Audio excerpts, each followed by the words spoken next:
Teman-teman, kalian sadar gak sih makin kesini tuh smartphone-smartphone dengan harga 3-4 jutaan tuh makin kurang gitu menarik? Di sini tuh mungkin gue sama ya sama kalian. Kalau seandainya kita ngelihat smartphone-smartphone di rentang harga 3-4 jutaan, kayaknya agak sulit aja gitu buat rekomendasiin smartphone tersebut buat teman-teman beli. Jadinya mungkin gue cari rekomendasi lain buat alternatif kalian.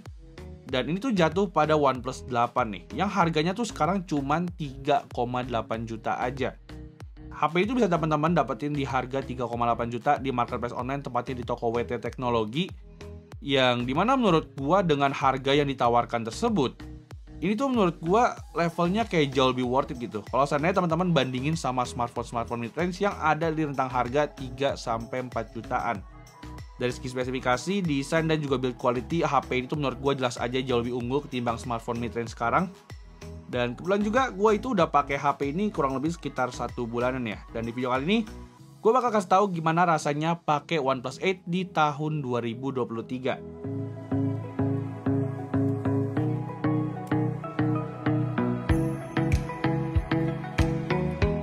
Alright, mungkin pertama-tama kita bakal start dulu dari sektor yang menurut gue paling gampang dibahas dari HP ini ya, yaitu adalah sektor desainnya. Nah, kalau seandainya kita ngomongin soal sektor desain, mungkin HP ini tuh bisa dibilang adalah juara banget di harga 3 jutaan. Karena kalau seandainya teman-teman perhatiin harga tersebut, mungkin cuman HP ini aja nih yang menawarkan desain compact melengkung di bagian depan dan juga belakang, tapi masih punya kamera vertikal di bagian tengahnya. Desain ini tuh udah lama banget gak gue temuin di smartphone zaman sekarang. Dimana kalau saya teman-teman perhatiin desain smartphone mid-range yang ada di harga 3-4 jutaan, gue yakin deh, ini tuh teman-teman pasti bakal agak bosen karena desainnya tuh menurut gue gitu-gitu aja. Di HP tersebut tuh nggak punya fitur-fitur menarik kayak HP ini yang punya mute slider. Dan gue juga yakin build quality-nya pun juga pasti nggak bakal sebagus HP ini yang pakai frame aluminium plus bodi kaca di bagian depan sama belakangnya. Dari sini aja mungkin teman-teman udah bisa nilai kalau HP ini tuh punya build quality yang jelas banget lebih unggul ketimbang sama smartphone mid-range yang ada di zaman sekarang. Dan makin sini tuh gue nggak tahu kenapa ya, gue itu makin ngerasa kalau smartphone mantan flagship ini tuh kayaknya lebih worth it deh ketimbang sama teman-teman beli smartphone mid-range di tahun 2023 ini.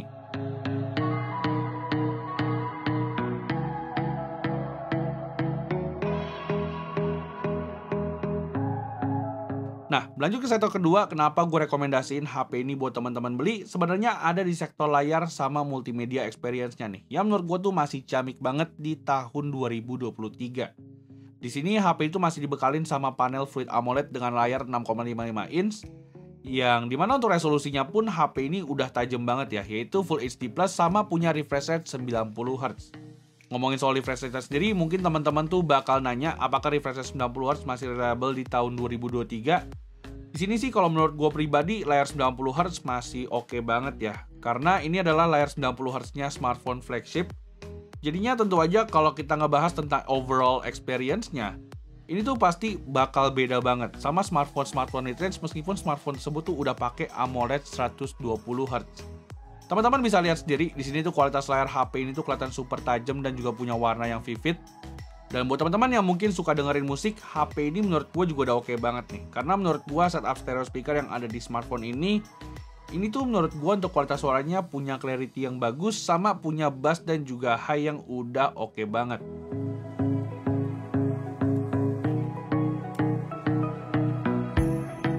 Nah, lalu lanjut ke alasan ketiga, ini adalah alasan utama kenapa HP ini tuh masih recommended di tahun 2023, yaitu adalah sektor performanya. Dimana kalau seandainya kita lihat smartphone mid-range di tahun 2023 ini tuh mostly pakai Snapdragon 695. Tapi HP ini tuh pakai chipset flagship 3 tahun lalu nih, yaitu Snapdragon 865 yang terbukti masih kenceng banget di tahun 2023 ini. Untuk RAM-nya pun HP ini tuh ada di angka 8GB dan juga punya storage 128GB. Yang dimana menurut gua untuk penggunaan sehari-hari, HP ini tuh overall udah cukup lancar nih, baik untuk kegiatan chatting, multitasking, ataupun untuk kegiatan lainnya. Overall gua nggak pernah ngalamin lag sama sekali sama si OnePlus 8 ini. Cuman palingan ada sedikit keluhan gua ya, kenapa HP itu sampai saat ini masih belum dapat Android 13. Gua nggak tahu ini apa karena versi yang HP gue beli ini adalah versi Verizon. Tapi yang jelas, HP ini tuh OS-nya masih pakai Oxygen OS 11 yang basisnya juga Android 11. Jadinya gue nggak tahu ini tuh emang nggak ada update lagi buat HP ini, ataupun sebenarnya ada tapi gue tuh nggak tahu. Karena sebelumnya kemarin gue udah sempet pakai OnePlus 8 Pro ya, dan itu tuh dapat Oxygen OS 13 dan juga Android 13. So, buat teman-teman yang kira-kira tahu kenapa HP itu nggak dapat update, mungkin teman-teman bisa aja langsung kasih tahu gue di kolom komentar. Karena gue agak bingung ya, kenapa smartphone sebagus ini tuh justru malah nggak dapat update OS yang lama. Nah, tapi terlepas dari itu semua, kalau seandainya kita pakai HP ini tuh untuk kebutuhan gaming ataupun untuk kebutuhan lainnya, HP itu menurut gue masih kenceng banget. Dimana kalau seandainya gue coba main game-game berat seperti COD Mobile sama Genshin Impact, ini tuh so far berasa flawless banget nih. Nggak ada lag sama sekali dan juga nggak ada frame drop yang signifikan. Kecuali kalau saya teman-teman main Genshin Impact dengan waktu di atas 15 menit, mungkin HP ini tuh bakal berasa panas dan mulai ada frame drop. Tapi sebenarnya itu pun masih bisa diatasin sama fan cooler nih. Jadi menurut gua untuk performanya HP ini tuh masih top tier banget di tahun 2023.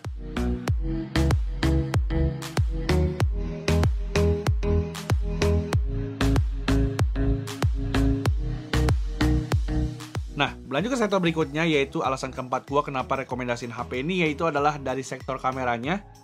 Dimana kalau saya teman-teman lihat spesifikasi kamera yang udah gue lampirin di video berikut ini, mungkin teman-teman mikirnya HP ini tuh pakai sensor kamera yang kurang lebih mirip ya sama smartphone mid-range 3 jutaan yang ada di pasaran untuk saat ini. Nah, tapi untuk hasil lebih lanjutnya teman-teman mungkin bisa langsung aja cek hasil foto yang udah gue jepret pakai OnePlus 8 ini. Dimana gue ngerasa banget ya, peran ISP di Snapdragon 865 ini tuh punya peran yang penting banget nih dalam mengolah setiap foto supaya hasilnya tuh tetap kelihatan detail dan juga punya HDR yang bagus. Dan ini tuh menurut gue hasilnya tuh masih tetap nggak comparable kalau seandainya gue bandingin hasil foto OnePlus 8 ini sama smartphone 3 jutaan lainnya. Dari segi warnanya pun menurut gue OnePlus ini tuh juga punya tuning warna yang kelihatan natural banget.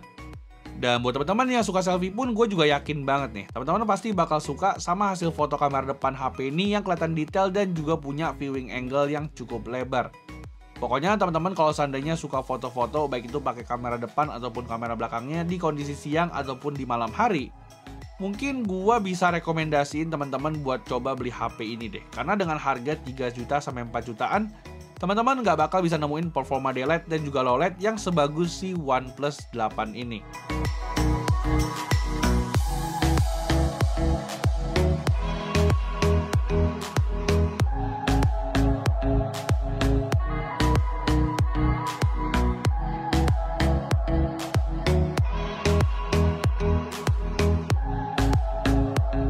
Nah, lalu lanjut ke sektor berikutnya yang bikin HP ini tuh jadi keren banget dan juga worth it banget buat teman-teman beli, yaitu adalah dari sektor videografinya.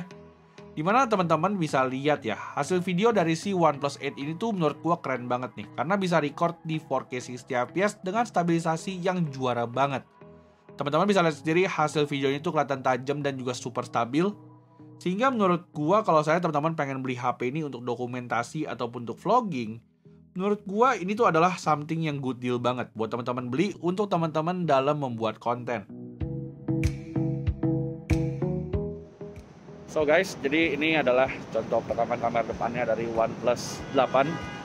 Dan ini resolusinya di 1080p 30fps ya. Cuman gua ngerasa di sini tuh kayak agak sedikit ke crop gitu. Meskipun dampaknya ini tuh jadi stabil dan dari previewnya tuh udah kelihatan ya. Ini stabil banget sama ininya aja sih yang ke crop sedikit. Tapi menurut kalian gimana nih buat audionya sama buat stabilisasinya bagus apa enggak? Langsung aja teman-teman lihat sendiri ya gimana untuk hasilnya. Thank you.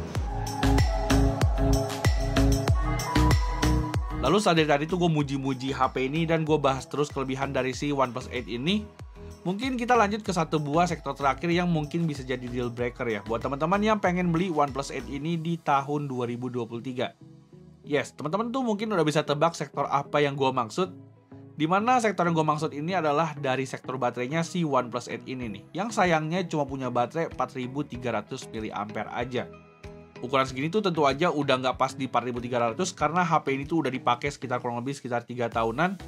Jadinya pastinya ada degradasi ukuran baterai nih. Yang makin kesini tuh tentu aja bakal dampak ke penggunaan baterainya sehari-hari. Nah, di sini tuh kalau untuk unit gua, HP ini tuh overall nggak bisa bertahan satu harian penuh. Dimana kalau gue pakai HP ini pagi itu gue dicabut casan dan gue tuh perlu cas HP ini waktu di sore hari. Nah, namun di sini karena gue beli HP ini tuh dalam keadaan batangan, jadinya gue itu pakein HP ini pakai charger third party nih, yaitu dari charger Ugreen yang punya daya sampai 100 watt. Tapi dengan charger ini tuh gue cuma bisa dapetin daya maksimal di 18 watt aja untuk si OnePlus 8 ini. Jadinya untuk ngecas HP ini dari 0 sampai 100 gue butuh waktu yang sedikit lebih lama nih, yaitu sekitar 1 jam 40 menit.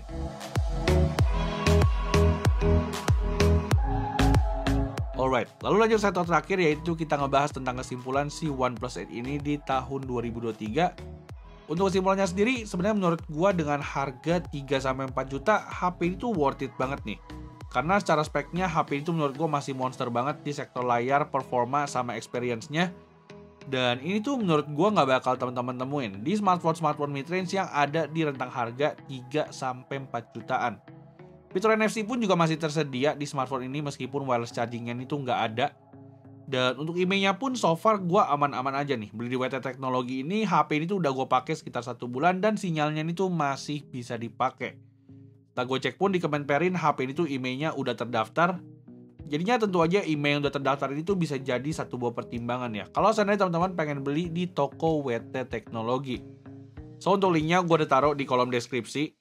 Dan mungkin segitu dulu aja ya video review gue tentang OnePlus 8 di tahun 2023. Like kalau teman-teman suka dengan video ini dan jangan lupa juga untuk subscribe serta share ke teman-teman kalian. Dan kita jumpa lagi di video selanjutnya. Thank you.